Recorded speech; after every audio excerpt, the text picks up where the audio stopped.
السلام علیکم ورحمۃ اللہ وبرکاتہ۔ ادارہ ادب اسلامی ہند کے صدر ڈاکٹر حسن رضا صاحب، اپنی ریاست کے ادارہ ادب اسلامی کے صدر جناب سلیم دولت کوٹھی صاحب اور امیر حلقہ محترم ڈاکٹر سعد بلگامی صاحب، بنگلور میٹرو کے کنوینر جناب ندیم فاروقی صاحب اور معزز سامعین کرام، ویسے میرے روبرو تمام زبان ادب سے جڑے کافی خداور شخصیتیں تشریف فرمائے ہیں۔ میں شکر گزار ہوں کہ مجھ جیسے کم فہم کا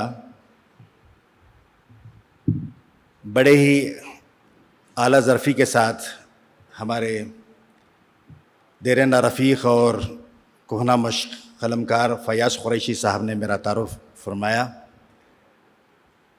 مجھے یوں محسوس ہوتا ہے کہ ادارہ ادب اسلامی نے میری بکھری ہوئی ان خدمات کے اعتراف میں جو مجھے اعزاز و تکریم سے نوازا ہے، میں اس کو نعمت الہی سے منسوب کرتا ہوں، کیونکہ آج قومی سطح پر اہل نظر جانتے ہیں کہ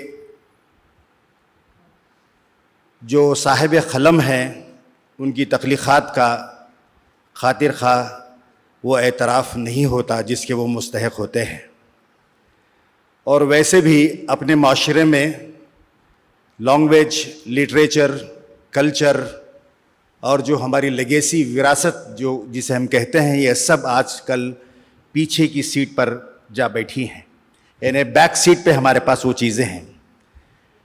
ایک زمانہ تھا جب چراغ سے چراغ جلنے کی روایت روشن تھی، اب وہ جو روش ہے اس کی رفتار بہت دھیمی ہو گئی ہے۔ ویسے امت مسلمہ تصنیف و تالیفات کے لیے اپنا ایک شہرہ رکھا کرتی تھی، آج اس جانب ایک جمود سا طاری ہے۔ اپنی ریاست کرناٹک میں مختلف شہروں میں جہاں اردو کا چلن رہا ہے، بشمول بنگلور کے، ایسی محفلیں آراست ہوتی تھیں جہاں لکھنے والے اپنی تخلیقات اکثر و بیشتر دیگر انجمنوں کے توسط سے جو پروگرام منعقد ہوتے تھے اس میں وہ اپنی تخلیقات سناتے تھے اور اس پر بے لاگ تبصرے ہوا کرتے تھے، خامیوں کی نشاندہی کی جاتی تھی اور خوبیوں کو اجاگر کیا جاتا تھا۔ اس سے نئے لکھنے والوں کو حوصلہ ملتا تھا۔ ایسی روش اب یاد ماضی بن کر رہ گئی ہے، قصہ پارینہ بن کر رہ گئی ہے۔ ضرورت ہے کہ اس جانب پھر سے اردو کے حوالے سے جو تنظیمیں، جو ادارے کام کر رہے ہیں وہ توجہ دیں۔ ادارہ ادب اسلامی کی اپنی ایک روایت قومی سطح پر اور ریاستی سطح پر بھی ہوتی ہے۔ میں پیش رفت کا تازہ شمارہ امیر حلقہ نے مجھے عنایت فرمایا تھا چند دن پہلے، اس میں نے پیش نامے میں ڈاکٹر حسن رضا صاحب نے اپنے کچھ تاثرات لکھے ہیں کہ ایک قومی سطح پر ادارہ ادب اسلامی کی کیا صورتحال ہے اور مختلف ریاستوں میں اس کی کیا پیش رفت ہے۔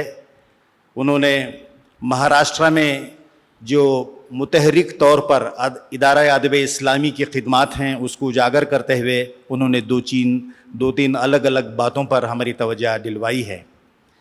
میں اس موقع کا فائدہ اٹھاتے ہوئے پیش نامہ جو مئی کا شمارہ ہے پیش رفت، اس میں اس عنوان سے ڈاکٹر حسن رضا صاحب نے جو لکھا ہے، انہوں نے ایک پیراگراف میں ادارہ ادب اسلامی کے تمام مقاصد کو سمیٹ کر یوں لکھا ہے، میں آپ کے سامنے اس کا اقتباس پڑھنا چاہوں گا۔ واضح رہے کہ تحریک اسلامی کا شعور انسانوں کو جو پیچ و تاب وہ سوز و ساز عطا کرتا ہے، جیسا خواب دکھاتا ہے، زندگی کی جیسی حسین تعبیر کرتا ہے، سماج میں حق و باطل کی کشمکش کو جو زاویہ نظر دیتا ہے، یہ ساری باتیں تخلیق کار میں ایک نئے جمالیاتی وجدان کی تشکیل کرتی ہیں۔ اس تخلیقی وجدان کے فنکارانہ اظہار کا نام اسلامی ادب ہے۔ اس پہلو سے علمی و ادبی تربیت کی بھی ضرورت ہے۔ جہاں استعارہ اسلامی ادب کا ہے، جہاں اسلامی ادب کے نام سے ہم اس کو استعمال کرتے ہیں، کئی ہمارے اردو کے ہی بڑے کہنا چاہیے کہ اعلیٰ سطح پر لکھنے والے جو کہنا مشق ہے قومی سطح پر، وہ اس تصور کو نہیں مانتے ہیں کہ ادب کو ان معنوں میں تقسیم نہ کیا جائے۔ مجھے یاد آ رہا ہے ایک اپنی ریاست کے بڑے ہی کہنا مشق شاعر جن سے میں نے یہ ایک بات اپنی ڈسکورس کے دوران کہا تھا کہ اچھے ادب کی تخلیق کے لیے انسان کا اچھے اوصاف حمیدہ کا حامل ہونا ضروری ہے۔ اس لحاظ سے انہوں نے اتفاق نہیں کیا، یہ کہا کہ دنیا بھر کا جو لٹریچر ہے، تقریباً 70% لٹریچر ایسے احباب نے لکھا ہے جو اوصاف حمیدہ کے حامل نہیں تھے۔ ضروری نہیں کہ اچھے ادب کے لکھنے کے لیے اچھے اوصاف کا حامل ہونا ضروری، یہ تکرار ہے جو الگ الگ پلیٹ فارمز پر ہونی چاہیے۔ مگر میرا یہ ماننا ہے کہ اچھا ادب اور ادب میں اثر آفرینی، دلوں پر دستک، اذہان و قلوب پر آپ کی آواز ایک جھونکے کی طرح پہنچنا ہے، تو ظاہر ہے کہ آپ کے اندر بھی وہ درد ہو جو آپ اپنے قلم کے ذریعے اپنے پڑھنے والوں کو پہنچا رہے ہیں۔ پیش نامہ میں ڈاکٹر حسن رضا صاحب نے ایک اور اہم نقطے کی جانب ہماری توجہ دلوائی ہے۔ انہوں نے کہا ہے کہ آج جو 50، 60، 70 کی عمر سے تجاوز جو کر چکے ہیں ان کی بات علیحدہ ہے، نئی نسل کے حوالے سے انہوں نے جو کہا ہے، میں یہ سمجھتا ہوں کہ ادارہ ادب اسلامی قومی سطح پر اس پر توجہ دے گا۔ آپ نے لکھا ہے، ضروری ہے کہ ادب اسلامی ہند کے محاذ پر نئی نسل کو آگے بڑھایا جائے۔ صالح نوجوانوں میں جن کے اندر تخلیقی صلاحیت اور تنقید و تحقیق کا حوصلہ ہے، ان کو مواقع دیے جائیں، ان کی تربیت کا نظم کیا جائے۔ نئی نسل میں ایسے نوجوانوں کی کمی نہیں ہے، بس وہ کسی سبب سے پس کاروان ادب رہنے میں عافیت محسوس کرتے ہیں، ان کو مختلف بہانوں سے آگے بڑھایا جائے۔ اگر کوئی حجاب مانے ہو تو اس کو بھی دور کیا جائے۔ اب یہی تازہ دم افراد اور نوجوان قلمکار نئی حرکت و عمل پیدا کر سکیں گے۔ اس کے لیے مرکز اور حلقے کی سطح پر تحریکی ذمہ داریوں کے ساتھ ہم لوگوں کو بھی بیٹھ کر ادبی محاذ پر منصوبہ بندی کرنی ہوگی۔ امیر حلقہ نے ایک مشاورتی اجلاس منعقد کیا تھا گزشتہ اتوار، جہاں میں نے کچھ اپنے بکھرے خیالات پیش کیے تھے۔ جب میں نے یہ پڑھا پیش نامہ پیش رفت میں، اس کی جانب بھی اشارہ ہے کہ ریاستی سطح پر ادارہ ادب اسلامی کا جو پلیٹ فارم ہے، اس کا لائحہ عمل یعنی ایکشن پلان کیا ہونا چاہیے، وہ ایک چھوٹا سا اقتباس آپ کے روبرو پیش کرنا چاہوں گا۔